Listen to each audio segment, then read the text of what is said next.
know when a conversation is over and how to exit gracefully? Have you ever been mid conversation and suddenly realized you have no idea if it's still going or if it ended 5 minutes ago? Or maybe you've walked away from someone and later found out they were offended and you didn't know what you did wrong. You're not alone, and today we're going to fix that. Hi, I'm Jacqueline from ASD Life Coaches, where we help autistic adults build real world skills, independence, and confidence through cognitive life skills coaching. If this is your first time here, welcome. This channel is built for you. Today's lesson is all about conversations, specifically how to know when one is wrapping up and how to leave it without feeling awkward or abrupt. This is what we're going to cover. One, why reading conversation endings is so difficult for autistic brains. Two, what the actual signals look like in real life. And three, providing you with 3 practical exit strategies you can memorize and start using today. So let's get into it. So first, let's talk about why this is hard, because it is genuinely hard. And there's a real neurological reason for it. Most neurotypical people pick up what researchers call closing signals. They're almost automatic. Their brains are constantly running a kind of background social software that scans for changes in body language, tone, pacing, word choice, and it does this without conscious effort. They don't think about it, it just happens. Now, for autistic brains, that background process isn't as automatic. Your brain is often focused on the content of the conversation or the actual words, the topic, the logic of what's being discussed. And that's not a flaw. That focus is actually a great strength in many contexts. But in social situations, it means the nonverbal layer of communication or all those subtle signaling that says, okay, we're wrapping up now, gets missed or arrives a little too late.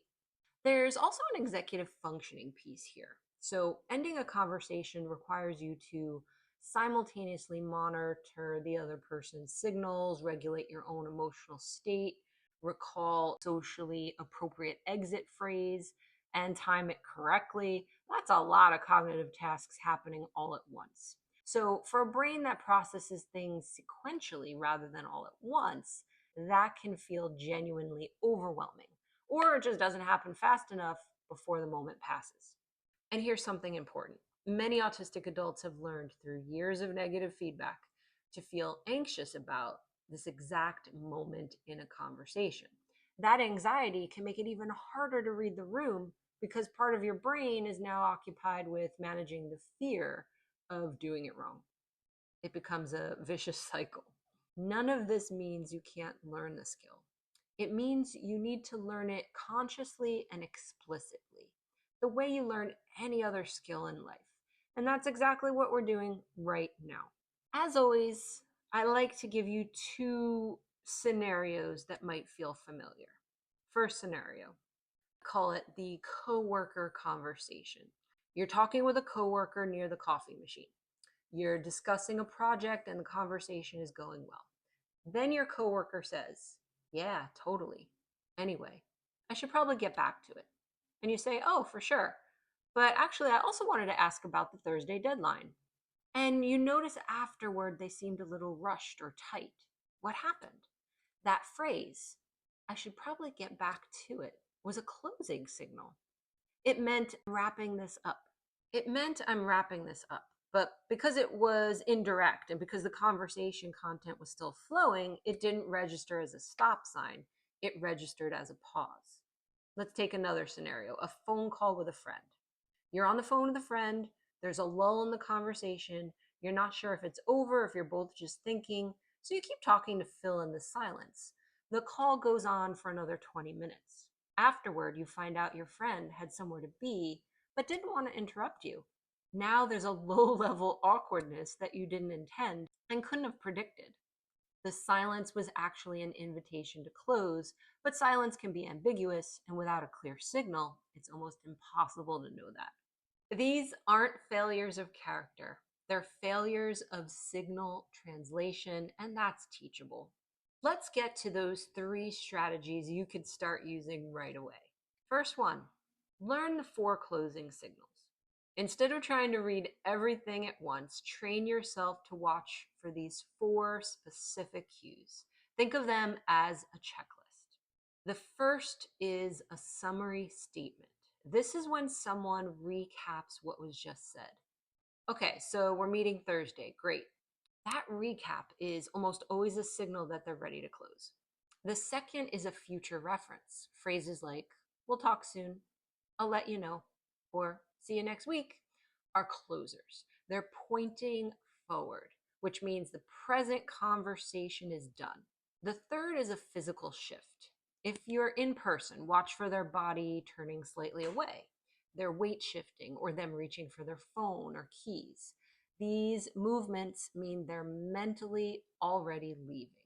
The fourth is a filler phrase. Things like, anyway, so yeah, well, all right, at the start of a sentence, especially with a slight drop in vocal energy. These are transition words that signal that they're wrapping it up. You don't need to catch all four. Even catching one or two will dramatically improve your timing. Practice noticing these in low stakes situations first, like TV shows, movies, where you can pause, rewind, watch them over again. Here's another strategy. Use a check-in line before exiting.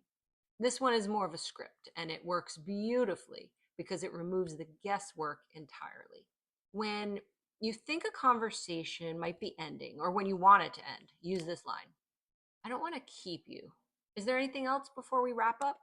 It works because it gives the other person an explicit opportunity to either continue or close. It signals that you're socially aware. It makes the ending mutual and intentional rather than abrupt. You can adapt it based on context. Well, I'll let you go. I know you're probably busy, or simply, I think that covers it. Thanks for chatting. Any of these act as a graceful door that you open for both of you. Use this anytime you're uncertain whether the conversation is finished, or anytime you want to leave but aren't sure how to start the exit. It's especially useful in work settings with acquaintances where social stakes are much higher. Strategy number 3, build your own exit script bank. This is about preparation, which is one of the most effective executive functioning tools for autistic adults. Before you go into a situation where you'll be socializing, a work event, a family gathering, a phone call, you write out or mentally rehearse 2 or 3 exit lines that feel natural to you. For example, your personal script bank might include, for workplace conversations, I'll let you get back to it. Thanks for filling me in. Or for social situations, I'm going to grab some water, but it was really good catching up. For phone calls, I should let you go. I'm glad we got to talk today. Having these preloaded into your brain or your phone means that you're not generating language under pressure in the moment. You're retrieving something familiar. The exit becomes a reflex rather than a problem to solve in real time. The key is that these phrases feel authentic to you. So write ones that match how you actually talk. Practice saying them out loud. Make them feel natural, not rehearsed. Conversation exits are one of those things that neurotypical people take for granted. But for you, it's a skill that wasn't built automatically. So you have to build it intentionally.